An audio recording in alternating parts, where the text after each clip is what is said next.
Senator Romney. Thank you, Mr. Chairman. I, along with a handful of other senators, were in Israel over the weekend and had the chance to meet with leadership there, former leadership of the country, as well as with military leaders and with families of hostages. And I know that your confirmation can be done by one party alone, and you're likely to be confirmed on that basis. But that being said, there are a few things I'd like to pass along to you, assuming that you do become ambassador. One is that our chief of mission is a highly respected individual, respected by the Israeli leadership, and is working in the interest of the United States, and is someone who we respect enormously as well.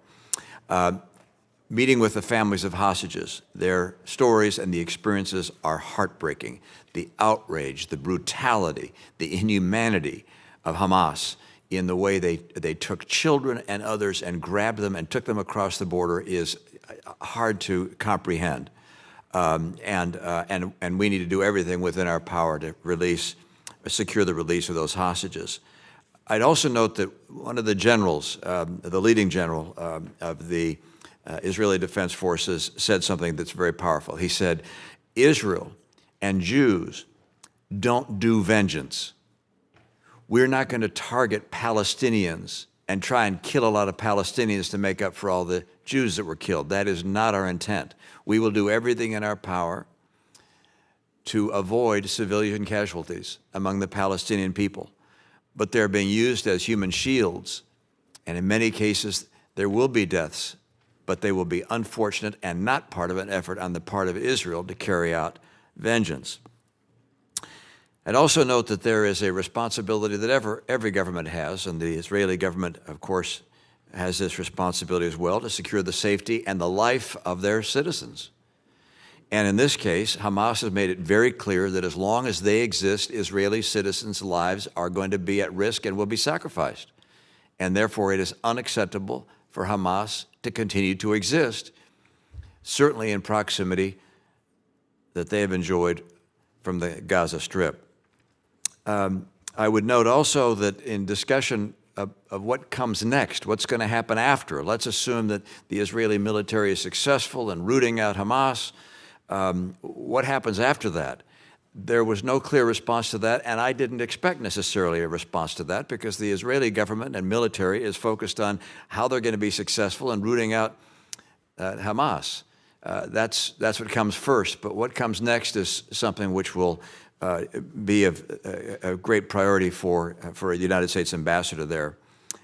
I'm going to note that I was very troubled by the report of their permanent subcommittee on investigations that was carried under the direction of Senator Portman. I concur in the questions that were being raised by Senator Rubio. That is very troubling to me. I wonder how the White House could have brought forward a nomination given that report, and given the clear indication that Republican members at least, and hopefully some Democrat members as well, would be troubled by and moved by the results of that report from the subcommittee on investigations. Finally, a question, and that relates to a tangential issue, and that is there is most recently a response, or an effort has been promoted by the administration to provide $6 billion of Iranian funds to Iran to release them as part of the prisoner exchange. That's obviously been put on hold. But I guess I question, and you have experience in this regard, the idea that dollars are going to be used for humanitarian purposes only. I heard the administration say, we're going to get you your $6 billion back, but it has to only be used for humanitarian purposes.